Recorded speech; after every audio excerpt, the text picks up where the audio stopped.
Okay? Igor had mentioned to me something about, whether anything in the shir is Kabbalistic in nature. And I tried to explain to him that much of what we say is Kabbalistic. And let me explain to you what I mean by that. Can we dedicate the shir to Refuah Shlema? Yes, dedicating the shir to Refuah Shlema. Maria Bat Leah. Maria Bat Leah, should have Refuah Shlema. Refuah Nefesh, Refuah Haguf. Let me explain to you what I mean by that. These parshios, Chayesara, Toldos, this week Vayetse, are all learned in school in second grade, third grade. They're all taught to young children.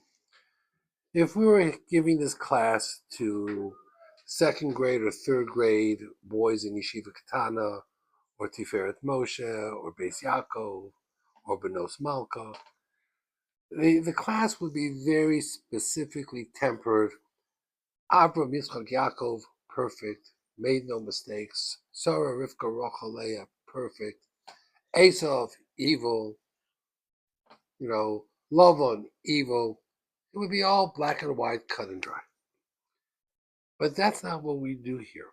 When we discuss these parshios, we go way below the surface and we quote things from the Maharal or the Ramchal or the Even Ezra or the Ramban, which are all Kabbalistic books, the Zohar, and we get into the reality of life. And as such, we no longer see things as black and white, nor do we see people as being perfect. We see people as flawed, because that's how people are. And we go into it and get an understanding of it. Now, I'll talk briefly about some things we said last week that I want to share with you, some halakhic things that came up in one of my other shiurim, and then we'll get into the show and tell. We talked about last week that Avraham, Yitzchak, and Yaakov overlapped for 15 years. That means when Yaakov was born, Yaakov and Esav were born, Yitzchak was 60 years old, and Avram was 160. And Avram lived to be 175. So he lived 15 years, all three lived together, which most people don't realize, because we recorded Avram's death 2 weeks ago, and he's still alive in these week's Parshios. So most people don't have timetables in front of them, and they think, oh, Avram and Sarah are gone. Now we have Yitzchak and Rivka. We're finished with Yitzchak and Rivka. Their deaths are recorded. Now we're talking about Yaakov and Esav, and they don't see each other. They all saw each other, which means they all knew what was going on, and they all were involved in each other's lives. Give you an example. You take someone like Esav. Esav is the bad guy. The Torah never says he's a bad guy, but we say Esav is the bad guy. At what age did Esav get married? Age 40. Why did he get married at age 40? Because his father got married at age 40. That means Esav said, my father waited till he was 40. So I love my father. And I'm going to, I keep it out of aim. I honor my father. So he got married when he was 40. Did Yaakov do the same? Not at all. When Yitzchak gave the brachos, and he was 123, Yaakov and Esav were 63. Yaakov was not married. At age 63, Yaakov was still learning in Kolam. He was not married. Even when his parents sent him to Lavan's house to find a wife, he detoured to the Beis Medrash Shem Ve'ever for another 14 years. So he got to Lavan's house, he was 77. Then he worked for 7 years. So he didn't get married till he was 84. So Esau got married at age 40, just like Dad.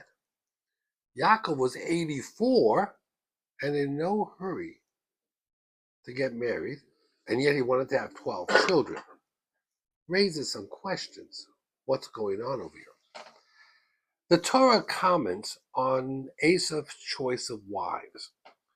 What does the Torah say?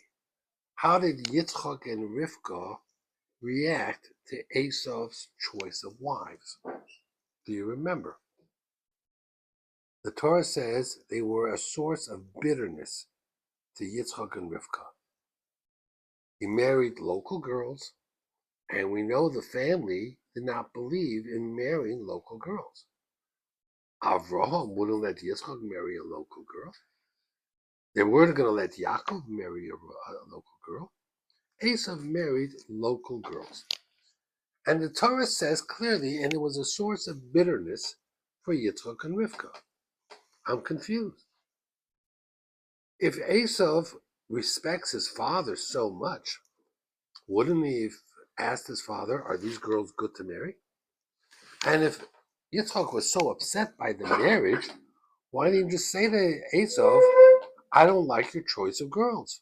He would have divorced him in a moment. Even Yishmael divorced his wife when Avram says she's not a keeper, get rid of her. And if Yitzchak and Rivka felt the real wives are back in the old country in Haran, in Ur Kasdim, because they sent Yaakov there, why didn't they send Esau there at age 40? Oh, you're ready to get married? Go back to the family. We marry from the family.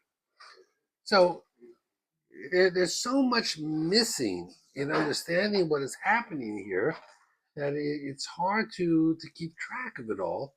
And it's important to get perspective. It's important to figure out what is happening and why. So, Yitzchak and Rivka, they have two children, Yaakov and Esau. Yitzchak loves which child more, the Torah says? Esau. Why? For his? Well, they were twins. One was born 30 seconds before the other. Okay, so there really wasn't much of a firstborn, but you're right, to some degree. So the Evan Ezer says, I'll tell you why Yitzchak loved Esau. And I'll tell you why he spent more time with him. Because Yitzchak was bankrupt. Avram was a wealthy man, the Evan Ezer says. Somehow Yitzchak was not a businessman. All that money got lost. Yitzchak and Rivka were broke. Later on, they became wealthy again. They were broke. So who paid the family bills and who put food on the table? Esau. Yaakov was in the yeshiva. Yaakov was the kollel guy learning. Dad says to Yaakov, the electric bill has to be paid. Yaakov says, that's interesting. Toso says, that's great. What does Rashi say? Esau paid the bills. Esau went out to work. Esau put food on the table. He was a hunter. He captured, he slaughtered, he did a lot of wonderful things. So, cash advance, yeah. Worked on 47th Street. I don't know what. But, so it's not hard to understand why Yitzchak so-called favored Esau. Esau was a producer. The family needed someone and he did what was necessary. Yitzchak wasn't a worker and he wasn't a businessman, and neither was Rivka, it seems. She was a stay-home mother. And Yaakov was not a contributor. Now, it seems bizarre. The Torah puts everybody in a certain peg. Esau, Ish Yodea Tzayid, he knows how to hunt. Ish Sadeh, he's a man of the field. Yaakov, Ish Tam, he's a simple man. Yoshev Aholim, he stays home. What was he, depressed? Couldn't go out to work, couldn't earn a job. Now, there's ironies here. Because when Yaakov eventually makes it to Lavan's house at 77, and he sees Rachel, and they have an emotional meeting for the first time, and Yaakov says, my mother, your aunt, sent me here to look for a wife. Rachel said to Yaakov, well, tread lightly. You're new here. My father, he has a questionable reputation. Could you be more specific? Sure, he's a liar and a cheat. That's what she says. Father or my brother? Lavan was her father, Rachel's father. So Yaakov says to Rachel, well, that's okay. I'm his brother when it comes to business. Meaning, I can cheat the best of them.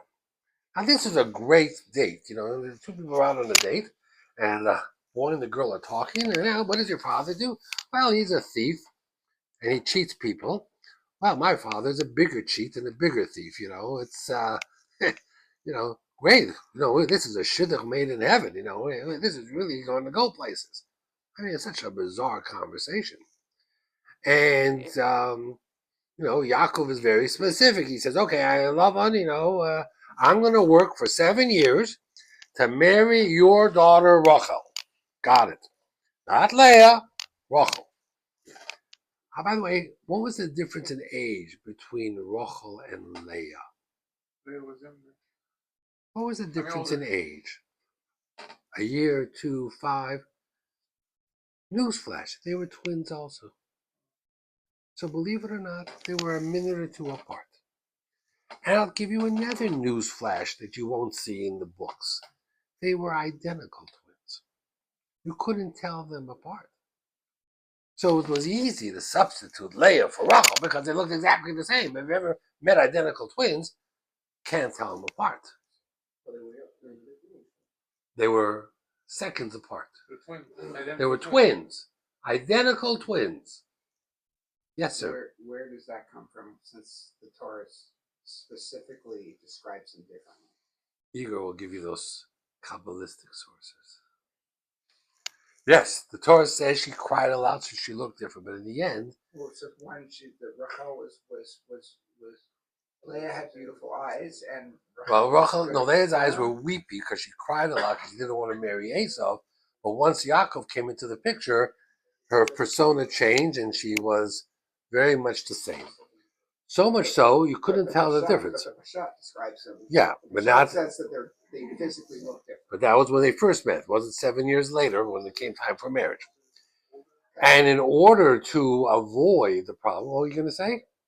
I'm saying it's the same situation like Esau and Yaakov. They were only seconds apart. That's right, but they were not identical twins.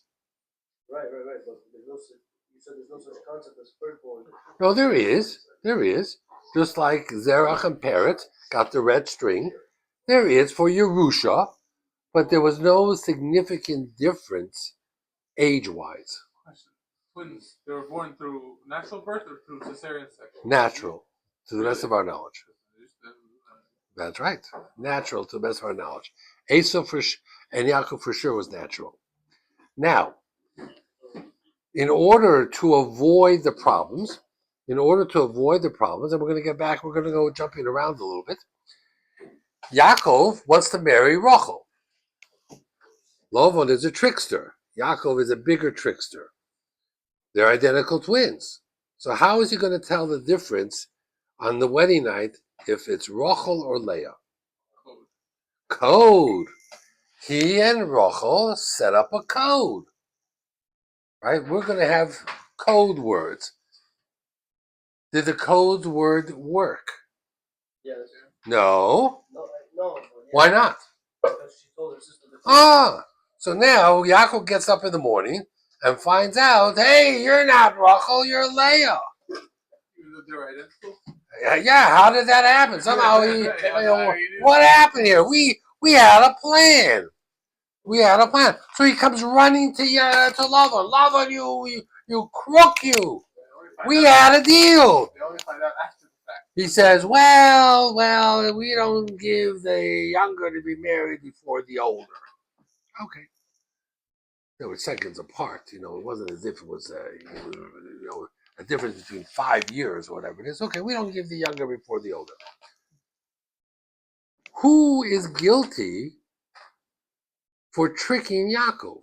At the end of the day, when the dust clears, what? No. Rachel.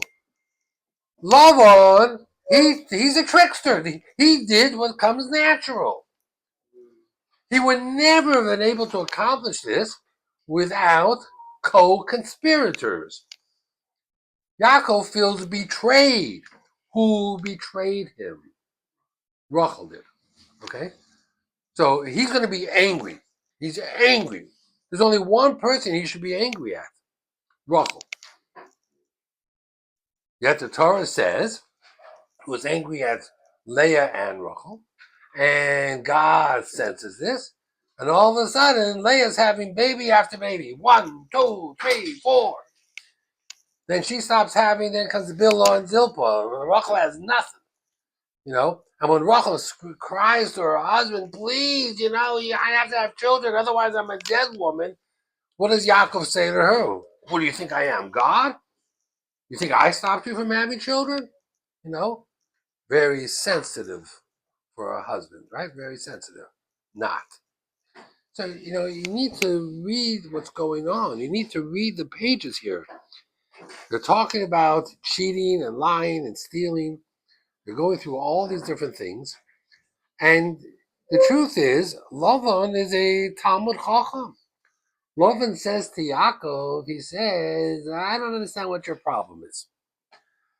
For years, you know what people were saying? Rivka had 2 boys, Yaakov and Esau. I have 2 girls, Leah and Rachel. Who's going to marry who? Esau is going to marry.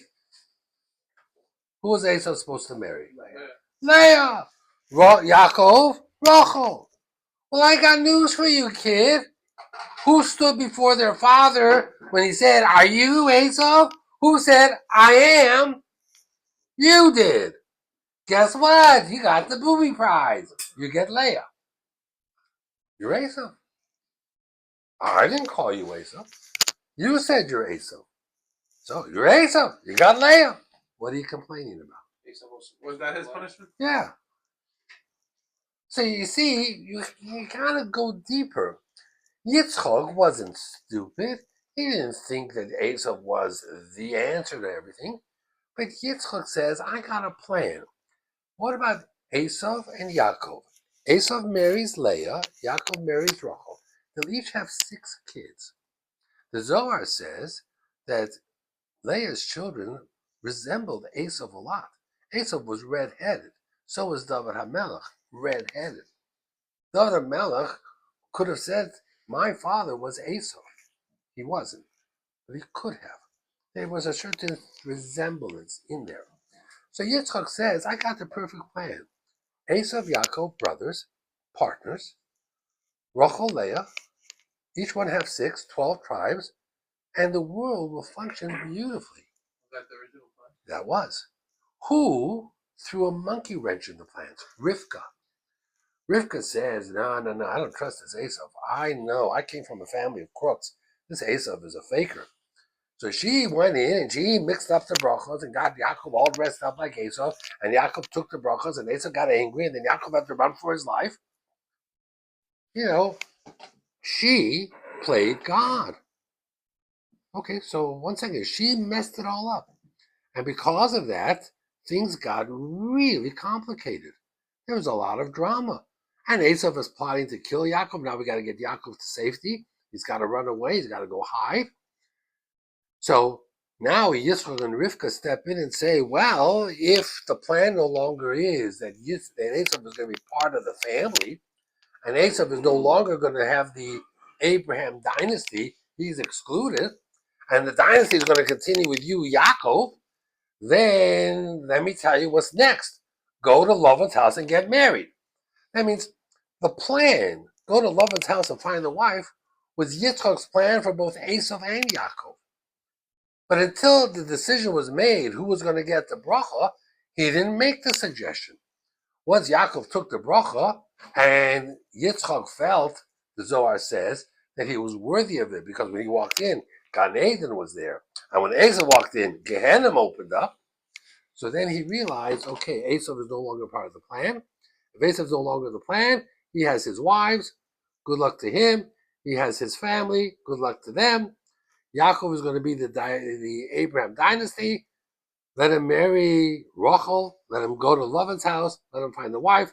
Let's get him to safety. How did Rachel was supposed to have all of the right? all Could of the have. tribes anyways. Could have. And even though she only had two, right? She only had two. She had Yosef and Binyamin. Why were the brothers so jealous? Because you're forgetting future psukim. She had Yosef. Yosef had two children. Binyamin had how many children? 10. Do the math. 10 and 2 is how much? 12. Yaakov and Rachel, their grandchildren equal 12. They could have done the 12 tribes themselves. They didn't need no Reuven, no Shimon, no Levi, no Yehuda, none of them. The same 12 came from Rachel. We didn't need Leah and all her kids. So, of course, when Yosef was being treated by his father royally and he was getting all these gifts, like multicolored coats and everything else, of course they hated him wherever he was. You know what they said? We're going to be cut out. Yaakov is going to do to us what he did to Esau. Cut him out. He's going to build the 12 tribes out of Yosef and Binyamin. So, you got to read the psukim. And when you start reading the text, you're going to get into dynamics that you've never imagined before. Okay? Let's go a step further. Okay? Yaakov is in danger. Esau says, I just can't wait till my father drops dead, and I'm going to take care of my brother. Okay? Yaakov is in danger.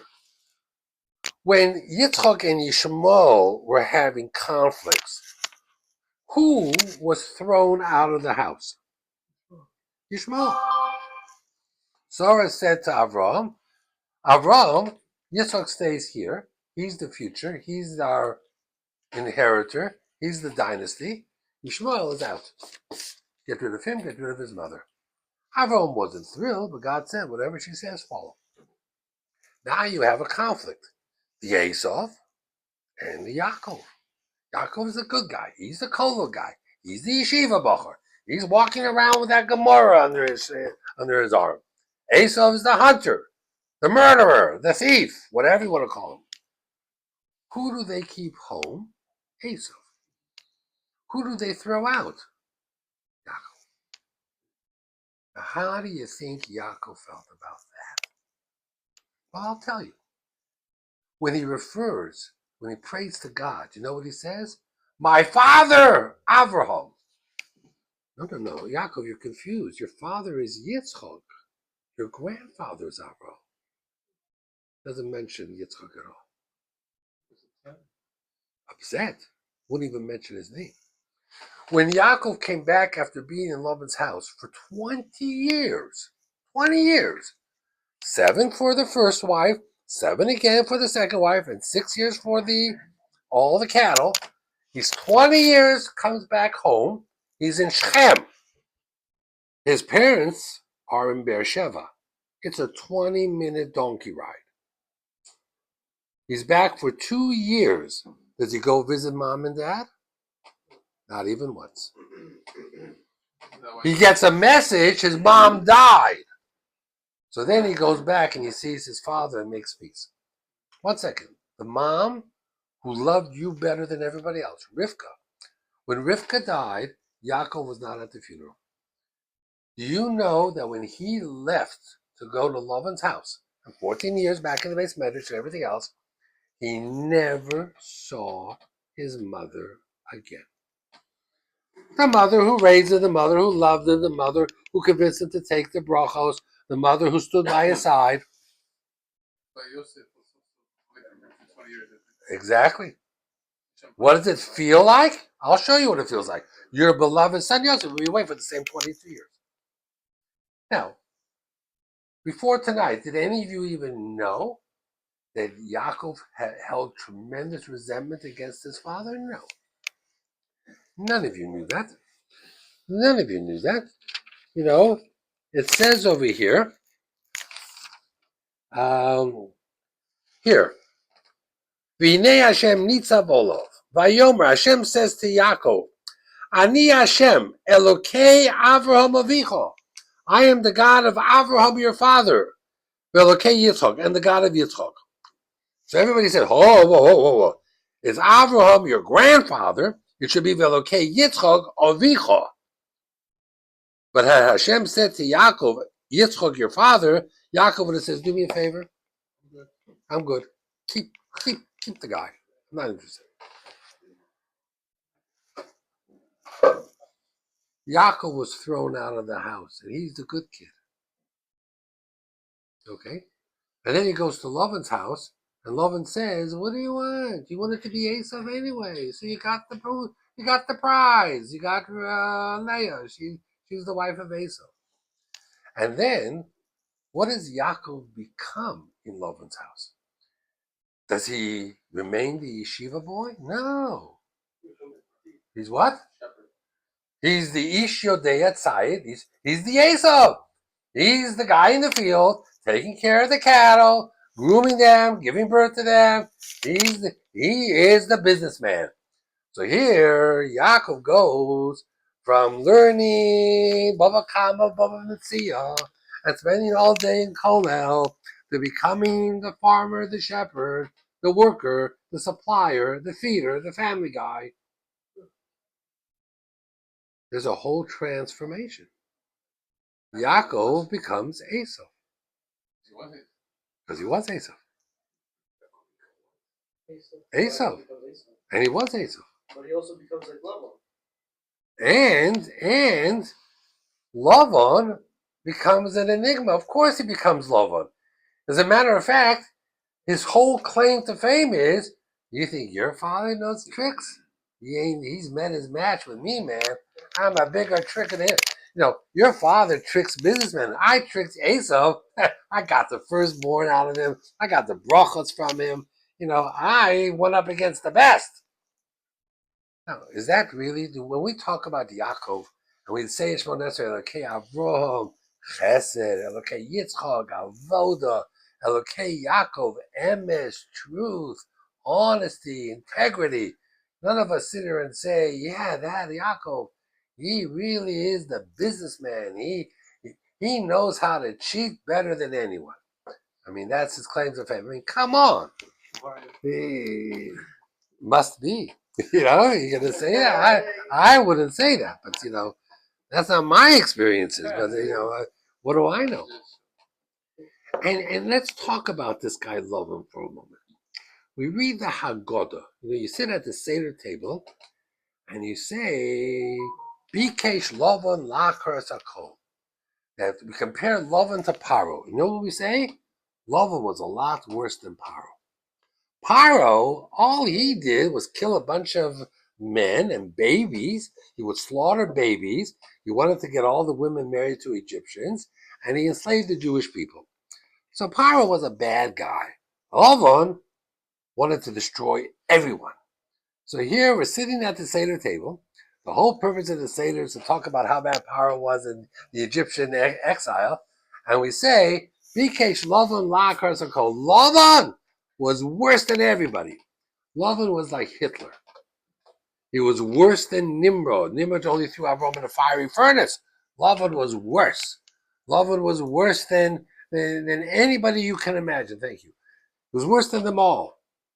What made Lavan so bad? Why at the Seder table do we say Lavan was a mass murderer? Lavan was a genocidal maniac. He was worse than Paro. What, pray tell, did Lavan do that was worse than everybody else?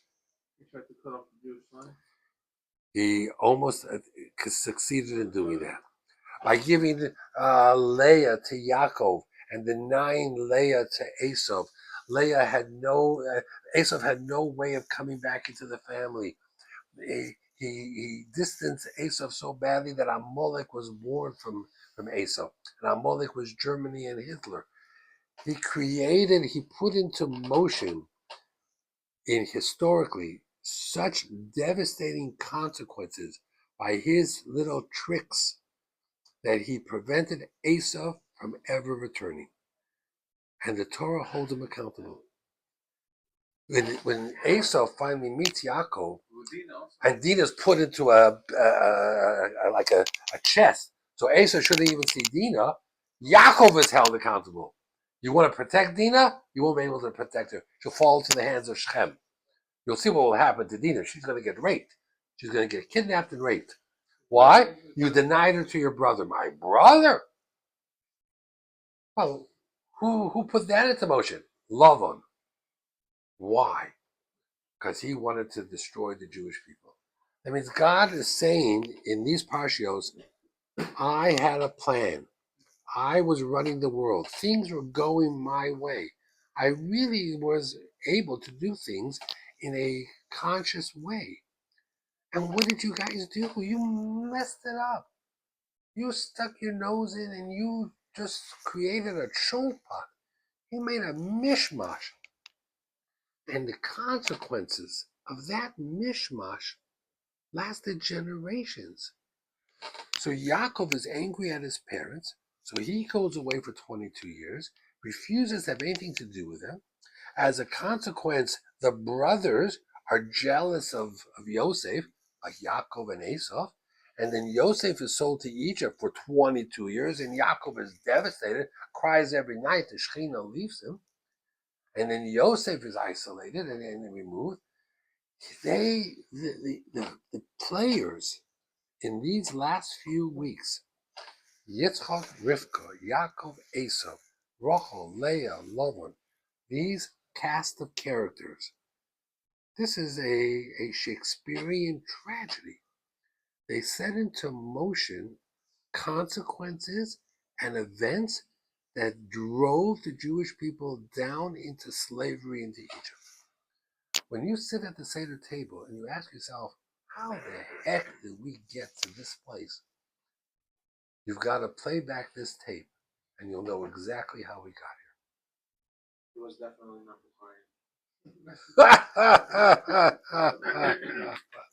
So is this why Yitzchak and Rivka are only mentioned in one parsha? And this is why Yitzchak and Rivka have very little stories, and there are, I mean, it's really, Originally, Rivka was supposed to be the one to carry all the and all these She things, complained so much about her birth. and everything. When you start looking at all these things, it is wild. It is wild, and you know, and it's all here in the psukim. It's all here in the story. And again, Yaakov is angry at Lavan. He screams at Lavan, you know, how did you trick me? And the real culprit is Rachel. Rachel betrayed him. Now, I understand. She didn't want her sister to be embarrassed. Really? So they talk about that. Is that a good thing? Is that a bad thing? She was willing to give Yaakov up to her sister, which would have meant that she would have had to marry Esau, the person Leah did not want to marry. So you know, it's just a mess. And the players, you know, you can't, you know, we could say, oh, Yaakov was forgiving, he didn't care. He was 84 years old. He worked 7 years. This was, to him, the ultimate betrayal. And look how far it went. Just to give you an idea. Most of you are not thinking in these terms. But if you had to think, if a person comes over to someone who's married after 15, 20, 30 years and says to them, what's your plans for burial? I would think most guys would say, hey, yeah, no, I'll be buried next to my wife. Most wives will say, I'll be buried next to my husband. Maybe it's an assumption. You know, it could be next to your parents. But that's a given assumption. You know, that's how these things are. So, who was Yaakov buried next to? Not Rachel. He worked 7 years for Rachel. He wanted to marry Rachel. Rachel was his attendant. He could have been buried next to Rachel. Rachel died first. She was buried in Beit Lechem. Yaakov could have been buried next to Rachel had he wanted to. He could have carried her to Hebron. Have you been to Israel? Yeah. How far is Beit Lechem from Hebron? Or I did it in 1 minute. 20 minutes. Oh, yeah. They're right next to each other. 20 minutes. When you go when you take a cab, you go to Beit Lechem, and then you go to Hebron. 20, 30 minutes. He could have married Rachel. He could have buried Rachel in the Morat HaMachpelah. He didn't. He buried her in Beit Lechem. Leah died next. He buried her in the Morat HaMachpelah. When he died, he could have been buried next to either one. Who did he choose to be buried next to? Leah. Why? Why? What? First wife by a week. Remember, he worked 7 years to Rachel. Then there was the trickster. He married Leah by mistake. He married Rachel 7 days later. That's still first wife. First wife. Is that what it goes by? No. Let's say a person is married and then gets remarried. Who does the guy get married? My mother. My mother was married to my father. My father died. My mother remarried a guy, Jack Lefkowitz, a wonderful guy. Who does my mother get married next to? So what are the rules? What does halacha say? We don't have to make it up. First It's not the husband, first. second husband. No, it's not complicated. The first criteria is the parent you had children with. Because children come to visit the graves. So then the next paragraph says, but if you have children with both, who do you get married next to? Oh, yeah, more. The spouse you're married to longer. And the third one is the spouse that you had a happier marriage with. Kind of wait to ask that question. Well, the children know. Let's not get. Let's not be naive. Children know. We pretend not to know, but we know more than we realize. But what is the soul? Soul. The soul of who? After in the afterlife. Who does whose soul? So let's say you had a wife, she passed away. Right. You had another wife, you passed away, and she passed away. Let's say They each have all their own souls. Right, but do they reconnect over there or no? What will happen after 120? Will you have 2 wives then? Don't know. And what happens if the wife that you married, the number 2, was married before? My mother's case, when her husband died, he was buried next to his first wife. My mother, we had a spot for her in Denver, but we buried her in New York because we all lived in the New York area. So we didn't bury her next to my father. She was married to her second husband longer than she was married to my father. But she had children by my father.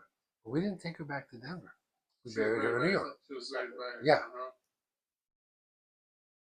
So every rule is different. Every situation is different. It's assessed different.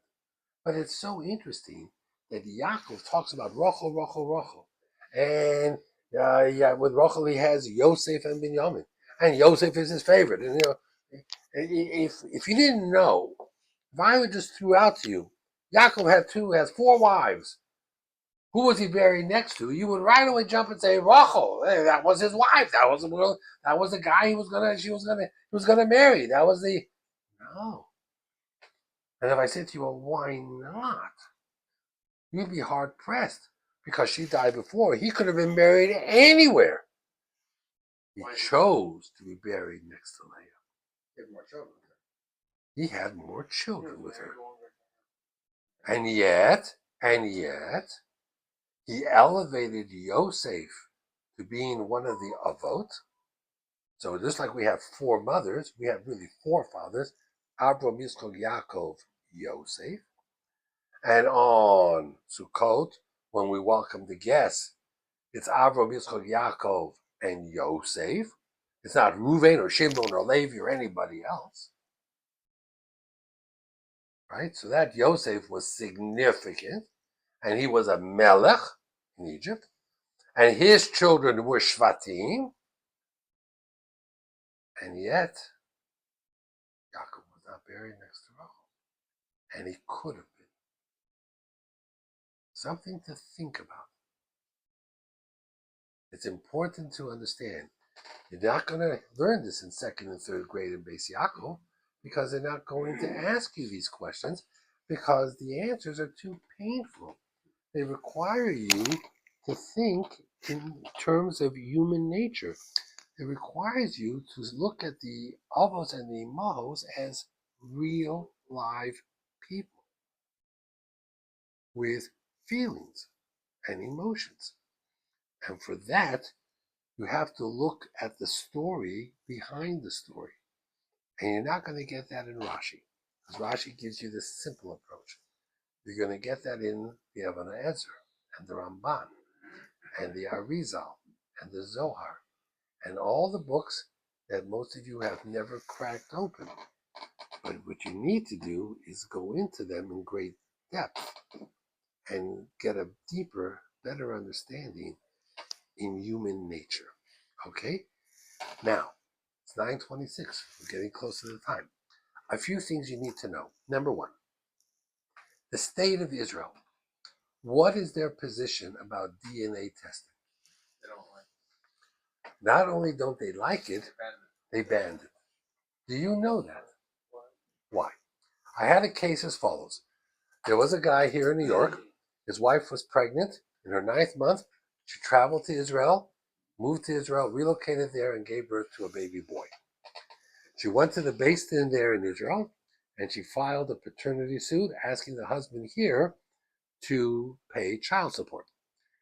And she filed it on international agreement by the Hague Agreement, and the courts here, Supreme Court in New York, called him in to answer the question, are you prepared to pay child support? One child at 17% of your income, and you can't tell the court, I have no money, I don't work, I only make $10,000 a year. Judges are smarter than that. Judges look at you and say, you're young, you're capable. In our mind, you're capable of making $100,000 a year. So even though you say you only make 20, we say you make 100,000. Child support is 17,000, and they'll divide it up over 12 months. Now, don't try any games with the Supreme Court.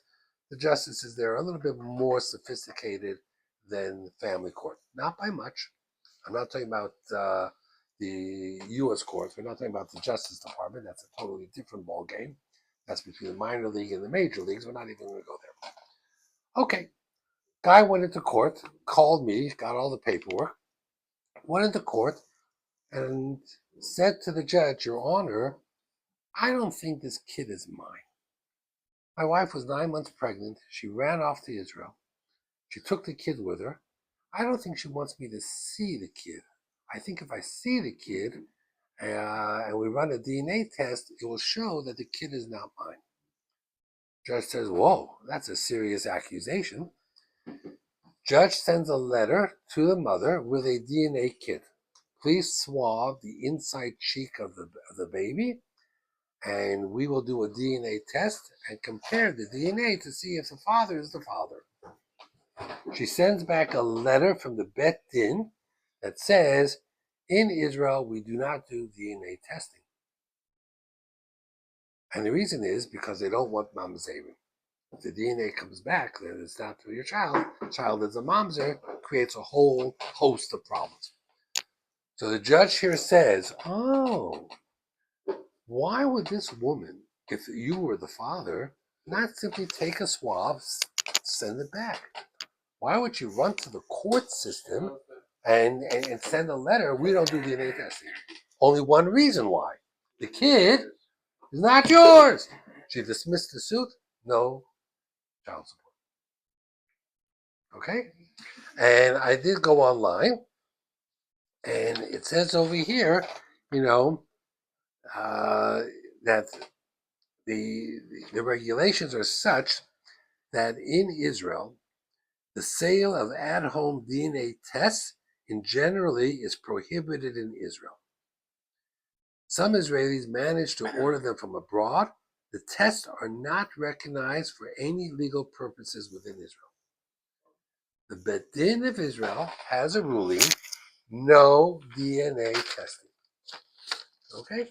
That's one thing you should be aware of. Okay. And how it's used online. And The anti-Semitic argument is that the reason why they did it is because the Candace Owens of the world would argue that it's prohibited in Israel because that would prove that we're not genetically Jews and we're really Europeans and not Jews, and would give up our claim. So we make the whole argument that this is all part of the whole scam. That yada yada. Correct. Be aware that that's how that's used. Okay. So these are things that come up, and these are things that, relate to. I told you about the surrogate case that I had, right? Don't remember that? Okay. The Bukharian community, Bukharian rabbis, sent the case to me.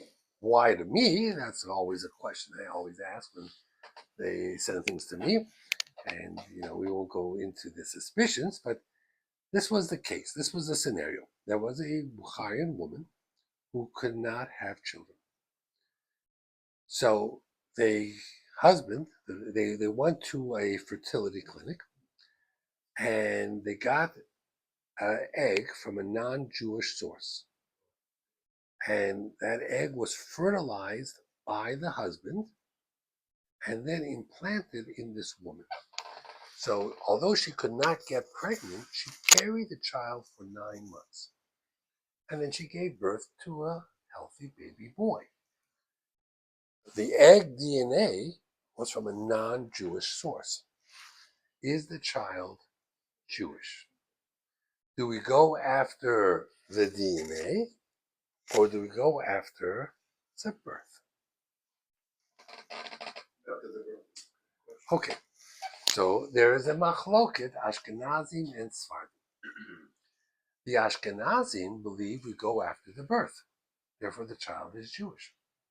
Rebbe Ovadia Yosef ruled that we go after the DNA, therefore the child is not Jewish. So since this child was a Bukharian child, the rabbi says, send it to Brix, he's Ashkenazi. He will say the child is Jewish.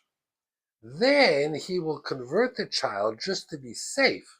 But it's not a real conversion in his mind because he believes the child is Jewish anyway, and therefore the Bukhari community will accept it because it's not a conversion, because they don't like conversions. It's a conversion of a Jewish child according to the Ashkenazi rabbis. And that's what we did. Well, if he has any chance in this world, he'll be Ashkenazi. But and that's why they don't invite me back. But it's a fascinating question. And do you know, one of the sources for the answer is in this week's Parsha. There's a medrash, there's a Targum Yonas and Ben Uziel, that Leah was pregnant, baby number 8 was a boy. And Rachel was baby number 1 was a girl. And Leah said, I'm going to have 8 boys. My sister will only have 1 son. She'll be worse than the maidservants. So she davened for what? That the embryos be switched. So now, Leah's baby is in Rachel, Yosef, and Rachel's baby, Dinah, is in Leah. And each mother carries it for 9 months. So who was the DNA mother of Dinah? Rachel. But we don't say that. We say Leah is the mother. She gave birth.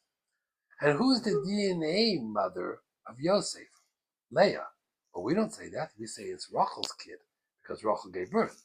What do you see? Do you go after DNA or do you go after birth? We go after birth. And the Rebbe Vaj's answer to that is, don't give me medrashim. We don't paskin from medrashim.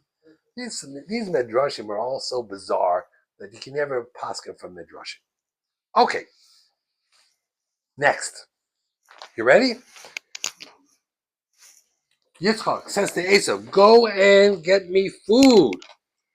Va'ata sona kilecha, take your bow and arrow and everything else. Telecha, your bow, your arrow, your sword.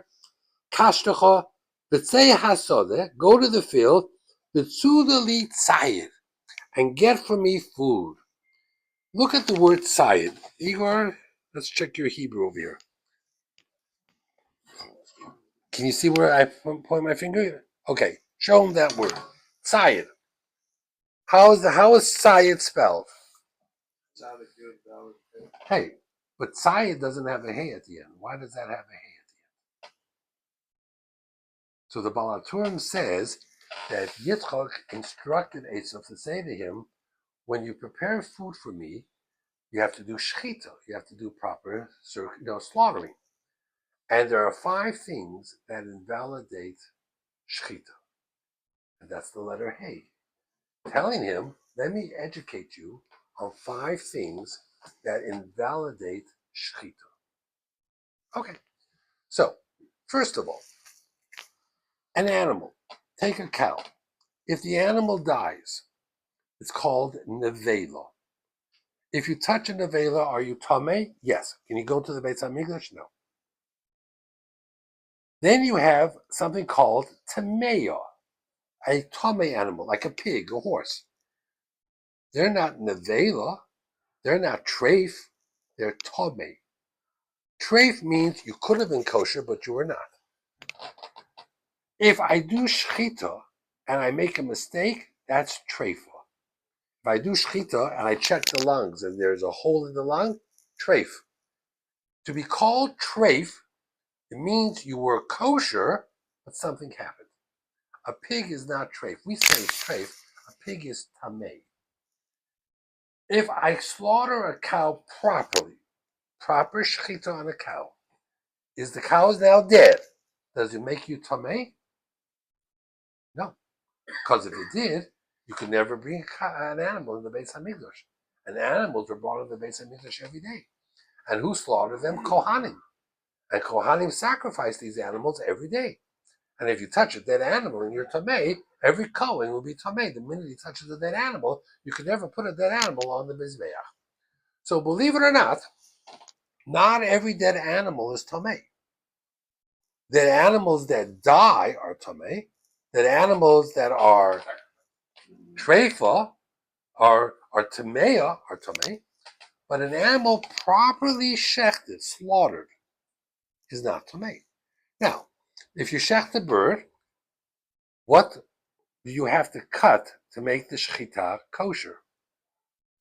You have to cut either the windpipe or the food pipe, not both by a bird, either one. By an animal, what do you have to cut? Both the windpipe and the food pipe. But you got to be careful, because if you go too far back, you're going to hit the backbone. And if you hit the backbone, what's going to happen to your knife? It's going to get a nick. And if it gets a nick, what happens to the knife? It's not kosher. So you got to be careful for that. Because all of a sudden you check the knife afterwards and there's a nick, and you don't know when the nick happened. That cow, which cost $500 or more, just became treif. So any shochet that's not careful gets removed. It will make you tameh. Which means you have to go to mikveh if you want to go to the Beis HaMikdash. You can't even continue working, you gotta leave right away. Well, we don't have that today because we don't have a Beis HaMikdash today. Okay? So now, if you're a shochet and you have a knife and you want to cut both the food pipe and the windpipe of an animal, of a cow, of a goat, of a sheep, or of a bird, either one, there are 5 things you got to be careful with. And if you're not careful with it, you will invalidate the shechita. So, what are the 5 things that you need to know? So, let's go figure it out. First of all, you need to know how to sharpen the knife. Second of all, you need to know what a knife looks like. So, this is the type of a shechita knife, and these are expensive. On Shabbos, they're muktzah because of chisor and kis, because of their value. This small knife is used for sheep, goats, and birds. For cows, it's usually twice the size. In Israel, when I trained for shechita, I trained in the Arab market. Now, that was in the olden days, before the Yom Kippur War and before animosities where they were. In the Arab market, which was near the old city, they didn't care about the rules of shechita. They just cared that a knife was used to slit the throat. They didn't care about anything else. So we would practice our shechita in the Arab market, and we would check hundreds till we got it right. And there were people who were trained shachtim who would watch us to make sure we got it right. Now, you know skin, if you ever cut yourself on skin, as you cut, the skin separates. So by sheep and goats and by birds, it's the same thing. You don't have to worry that you're cutting through skin. As the skin is cut, it jumps. You just have to be able to get to the food pipe and the windpipe and get to it in a way where you're not going to hit bone. Because if you hit bone, you're going to make a problem with your knife. So let me tell you how the knife is designed. I'm going to pass it around to you. There are 5 things that invalidate shechita. The first is called shia. Shia means delaying. When you start and you hold a knife like this, because you're not allowed to press, that's another halacha. When you start cutting, you can't stop. If you start and you stop for a second, it's invalid. The animal is no longer kosher. You could go back and forth all day. That's silly, because the knife is so sharp that if I took a phone book like this and started here, I would slice right through the phone book. But once you start, you cannot stop. That's called shia, or delaying. The next thing is drasa. Drasa means pressing. If you press, if you hold a knife like this and you press down, then it's the force of your hand doing the shechita, not the knife. If you press, it invalidates the shechita. Shechita is not kosher. Excuse me, so there is shomrim that watches you? Yes. A mashkiach. If you got 10 shchitot. Again, they would have a good So place. 10 rabbis watching you. Either, or they just rotate and they just spot check. The next one is chaloda. Chaloda means all shechita starts from outside the neck and goes through. You cannot stab the animal. In order to avoid stabbing, you see how the knife does not come to a point? This part is not sharp. You can go like this and you don't cut yourself. The knife cannot be sharp on this side. It's impossible to stab the animal. You can't stick it inside the middle of the neck and then cut out. You must start from the outside. The only part that's sharp is this part. Groma. Groma means you can only shecht in the throat area. If you take the knife and you cut from inside and you try to sever the heart and the heart muscle, treif. So if you're shechting a giraffe, you got plenty of space. If giraffes are kosher. But otherwise, you have to, there's a certain area, the neck area, may only be 2 inches.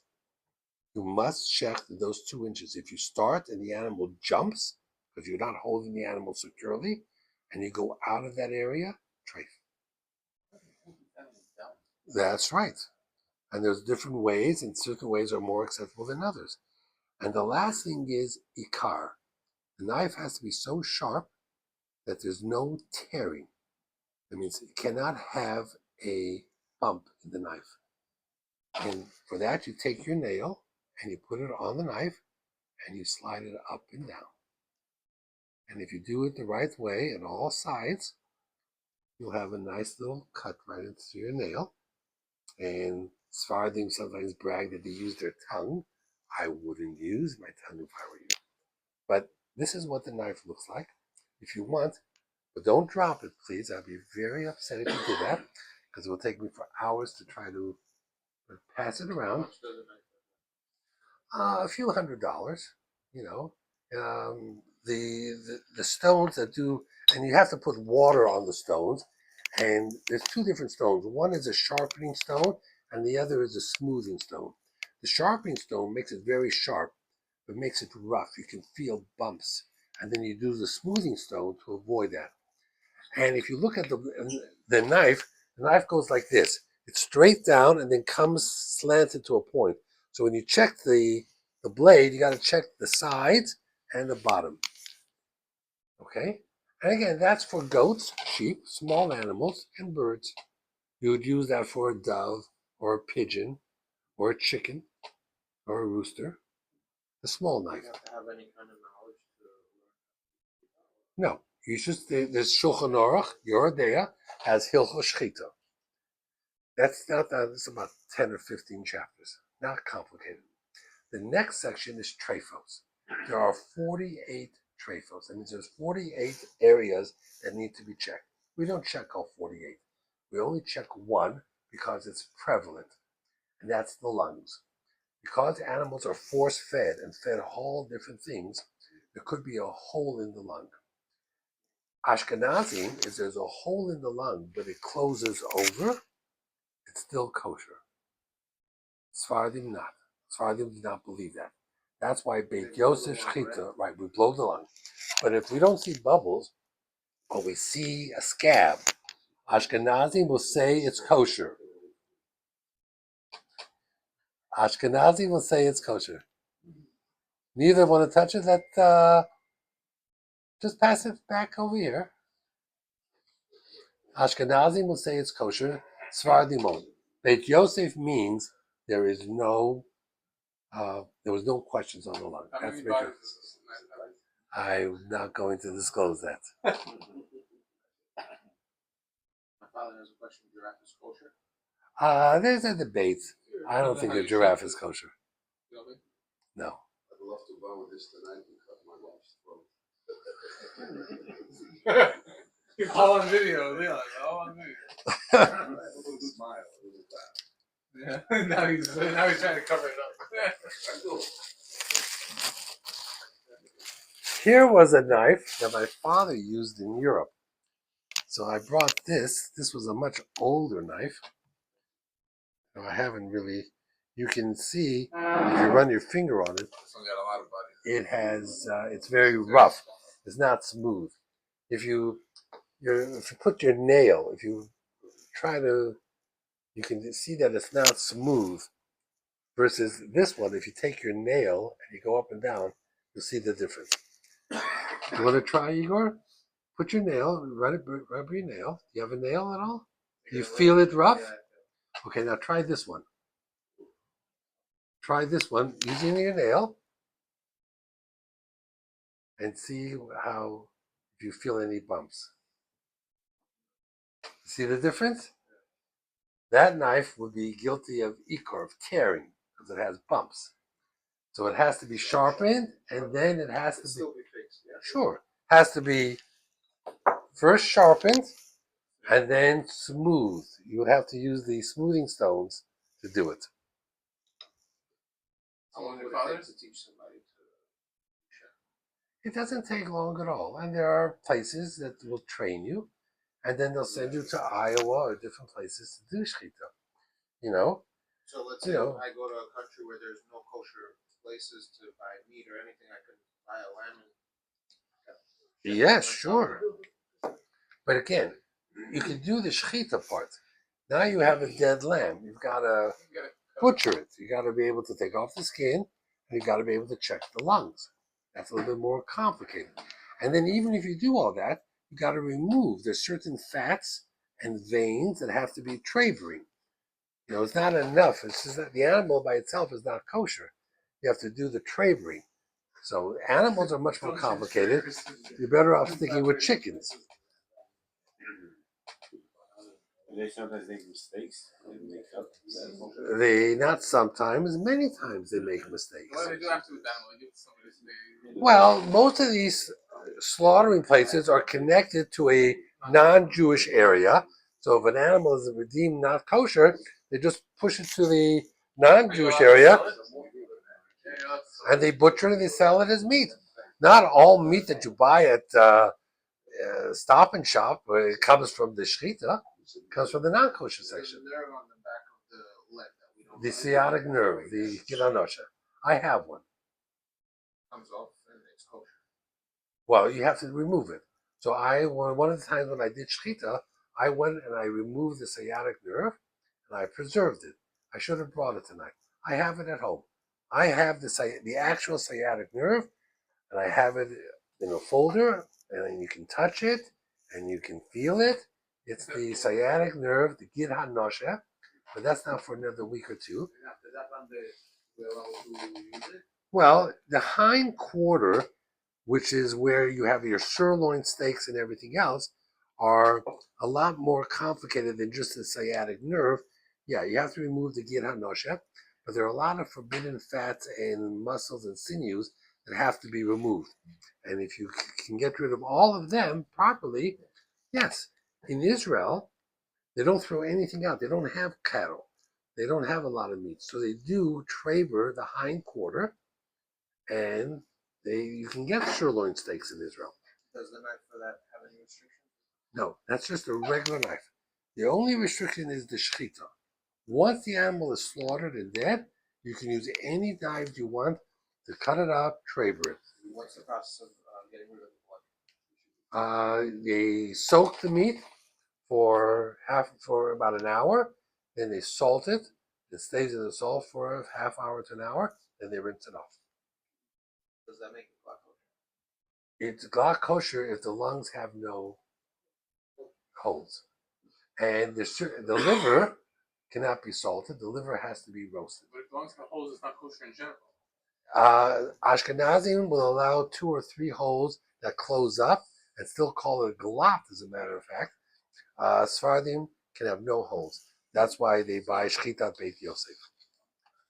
In theory. Otherwise, That's only if it's not glad, it's Ashkenazi meat. no, Ashkenazi meat is glot. It's just not Beit Yosef. That's all.